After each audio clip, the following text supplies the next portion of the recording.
നമസ്കാരം. ഏഷ്യാനെറ്റ് ടിവിയുടെ എപ്പിസോഡിലേക്ക് എല്ലാ മനഃപ്രേക്ഷകർക്കും സ്നേഹം നിറഞ്ഞ ഹൃദയം നിറഞ്ഞ സ്വാഗതം. ഇന്നത്തെ നമ്മുടെ വിഷയം എന്ന് വെച്ച് കഴിഞ്ഞാൽ ബിസിനസ്സുകൾ വിജയിക്കാൻ പറ്റുന്ന ഒന്ന് രണ്ട് കാര്യങ്ങളൊക്കെയാണ്. ഇപ്പോൾ എല്ലാവരും ചെയ്യുന്ന കാര്യങ്ങളൊക്കെ തന്നെയാണ്, എന്നാലും കുറച്ച് അറിയാത്ത ആൾക്കാരുണ്ടാവുമല്ലോ. അവർക്ക് വേണ്ടി നമുക്ക് അറിവ് പങ്കുവയ്ക്കുക. അറിവ് എപ്പോഴും പങ്കുവയ്ക്കുമ്പോഴാണല്ലോ അതിൻ്റെ ഒരു മാധുര്യം വർദ്ധിക്കുന്നത്. അപ്പോൾ നമുക്ക് ചന്ദനത്തിരി അല്ലെങ്കിൽ വിളക്ക് സ്ഥിരമായിട്ട് നമുക്ക് സ്ഥാപനത്തിൽ കത്തിച്ച് കഴിഞ്ഞാൽ തന്നെ നമുക്കൊരു പോസിറ്റീവ് എനർജി നമുക്ക് ഉണ്ടാവും. അതുപോലെ സുഗന്ധമുള്ള വസ്തുക്കൾ കത്തിക്കുക. നല്ല മണമുള്ള വസ്തുക്കൾ കത്തിച്ച് കഴിഞ്ഞാൽ നമുക്ക് ഈശ്വരാനുഗ്രഹം, ഈശ്വരൻ്റെ ഒരു സാന്നിധ്യമൊക്കെ ഉണ്ടാവും എന്നാണ് പറയുന്നത്. അതുപോലെ തന്നെ നമുക്ക് ഈ സ്ഥിരമായിട്ട് എന്നും നമുക്ക് പൊടി മാറാല എല്ലാം തൂത്ത് വൃത്തിയാക്കി നമുക്ക് കുറച്ച് വെള്ളമെങ്കിലും കുറഞ്ഞ ശേഷം വേണം നമ്മൾ ഈ പറഞ്ഞ വിളക്കും ചന്ദനത്തിരിയൊക്കെ കത്തിക്കാനായിട്ട്. അപ്പം നമുക്ക് ചെറിയ കുടം മേടിച്ചിട്ട് അതിനകത്ത് നിറച്ച് ദിവസം വെള്ളം മാറ്റിക്കൊണ്ടിരിക്കണം. ഇല്ല, കുടം വെക്കാൻ പറ്റുന്നുണ്ടെങ്കിൽ ഗ്ലാസ് ആയാലും മതി. ഗ്ലാസ് നിറച്ച് വെള്ളം എടുത്തിട്ട് ഓരോ ചെറുനാരങ്ങ വീതം ദിവസം ഇട്ട് വെക്കുക. വൈകുന്നേരം നമ്മൾ കട അടയ്ക്കുന്ന മുമ്പായിട്ട് ചെറുനാരങ്ങയും വെള്ളം എടുത്ത് ആർക്കും ദോഷമില്ലാത്തവിടെങ്കിലും നമുക്കത് കളയാം. പിന്നീട് നമുക്ക് ഈ ചെറിയ പൂജാപാത്രമുണ്ട്, പൊടിവിളക്ക്, മണി, അങ്ങനെയുള്ള ചെറിയ സാധനങ്ങളൊക്കെ നമുക്ക് ഈ വിളക്ക് കത്തിക്കുന്നിടത്ത് വെക്കുന്നത് ഏറ്റവും ഐശ്വര്യകരമായിട്ടാണ് പറയാൻ പറ്റുന്നത്. ഇപ്പോൾ എല്ലാ പൂജാപാത്രവും നമുക്ക് വെക്കാൻ പറ്റിക്കണമെന്നില്ല. ഒന്നുമില്ല, ഒരു ശംഖ് വെക്കുക, അല്ലെങ്കിൽ ഒരു മണി, അല്ലെങ്കിൽ ഒരു കൊടിവിളക്ക്. അപ്പം അങ്ങനെ എന്തെങ്കിലും നമുക്ക് പൂജാപാത്രത്തിനുള്ള എന്തെങ്കിലും വസ്തുക്കൾ വെക്കുന്നത് വളരെ നന്നായിരിക്കും. പിന്നെ നമുക്ക് ഈ പൂജിച്ച യന്ത്രങ്ങൾ എന്തെങ്കിലും, ഇപ്പോൾ സ്ഥാപന രക്ഷാ യന്ത്രങ്ങൾ ധാരാളം പറയുകയാണെങ്കിൽ സുദർശന യന്ത്രമുണ്ട്, അഘോര യന്ത്രമുണ്ട്, ശരഭയന്ത്രമുണ്ട്, ദുർഗായന്ത്രമുണ്ട്, അങ്ങനെയുള്ള ധാരാളം യന്ത്രം, ത്രിപുരസുന്ദരി യന്ത്രം, നരസിംഹ യന്ത്രം, മഹിഷമർദ്ദനി യന്ത്രം, ഒരുപാട് യന്ത്രങ്ങളുണ്ട് സ്ഥാപന രക്ഷയായിട്ട്. അപ്പം അതിനുള്ള സ്ഥാപന രക്ഷാ യന്ത്രങ്ങൾ എന്തെങ്കിലും വെക്കുന്നത് സ്ഥാപനത്തിൽ ബിസിനസ്സുകളൊക്കെ വിജയിക്കാനായിട്ട് സഹായിക്കും.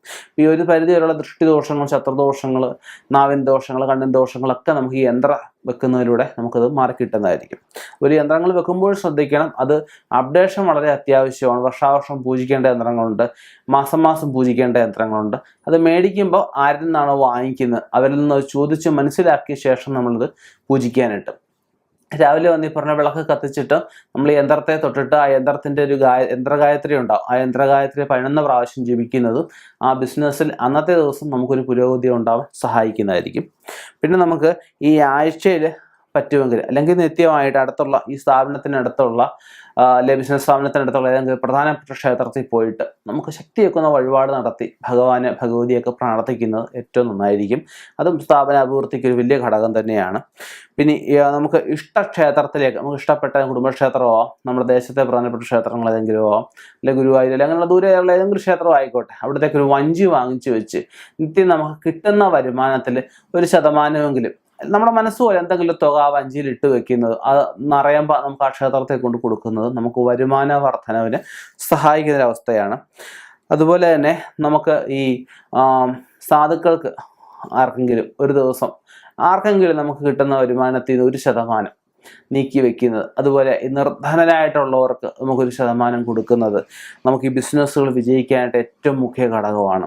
അതുപോലെ തന്നെ ആഴ്ച ഒരു ദിവസമെങ്കിലും എല്ലായിടത്തും തുളസി വെള്ളം കുടയുന്നത്, ഒരു പാത്രത്തിൽ ഒരു തുളസി ഇല ഇട്ടിട്ട് എല്ലായിടത്തും കുടയുന്നത്, പനിനീര് കുടയുന്നത്, ഉപ്പുവെള്ളം കുടയുന്നത്, ഇത് 3 നമുക്ക് നല്ല രീതിയിലുള്ള ദൃഷ്ടിദോഷങ്ങൾ, എന്തെങ്കിലുമൊക്കെ മനസ്താപങ്ങൾ, മനംപരാക്ക് അങ്ങനെയൊക്കെയുള്ളത് മാറിപ്പോവാനും സഹായിക്കും. അപ്പം ഇങ്ങനെയൊക്കെയുള്ള കാര്യങ്ങൾ നമ്മൾ ശ്രദ്ധിച്ചു കഴിഞ്ഞാൽ തീർച്ചയായിട്ടും ബിസിനസ്സുകൾ വിജയിച്ച് മുന്നോട്ട് പോകാൻ പറ്റും. അതുപോലെ തന്നെ ബിസിനസ്സുകാർ ശ്രദ്ധിക്കേണ്ട ഒരു കാര്യമുണ്ട്, നമുക്ക് ബിസിനസ് ശത്രുക്കൾ ധാരാളം ഉണ്ടാകും. മിത്രങ്ങളെക്കാട്ടി കൂടുതൽ ശത്രുക്കളായിരിക്കും. അപ്പോൾ കഴിവതും ശത്രുക്കളെ മിത്രങ്ങളായി കൊണ്ടുപോകാൻ ശ്രദ്ധിക്കുക. അതുപോലെ നമുക്ക് ചെറിയ ചെറിയ തട്ടുകേടുകൾ വരുമ്പോഴേ നമുക്കത് അന്നേരം അത് മാറ്റി അപ്ഡേഷൻ ചെയ്ത് പോവുക. നമുക്ക് ഒരുപാട് തട്ടുകേടുകളാവുന്നതിന് മുമ്പായിട്ട് പറഞ്ഞ നല്ല ഏതെങ്കിലും ജ്യോത്സ്യന്മാരെ കണ്ട് എന്തെങ്കിലുമൊക്കെ ഇത് പ്രകാരമുള്ള പരിഹാരങ്ങൾ ചെയ്ത് മുന്നോട്ട് പോയി കഴിഞ്ഞാൽ വലിയ തട്ടുകേടിലേക്ക് ഈ ബിസിനസ് പോകാതിരിക്കുകയും എന്നും ഒരുപോലെ ഉയർച്ചയായിട്ട് ഇത് കൊണ്ടുപോകാനും സാധിക്കും. ഇനിയും ഇതുപോലെയുള്ള വ്യത്യസ്തമായ വിഷയങ്ങളുമായിട്ട് കണ്ടുമുട്ടാം. നിർത്തുന്നു. നന്ദി, നമസ്കാരം. കൂടുതൽ വാർത്തകളും വീഡിയോകളും കാണാൻ ഈ ചാനൽ സബ്സ്ക്രൈബ് ചെയ്യുക. കൂടെ ബെൽ ബട്ടൺ അമർത്തുക.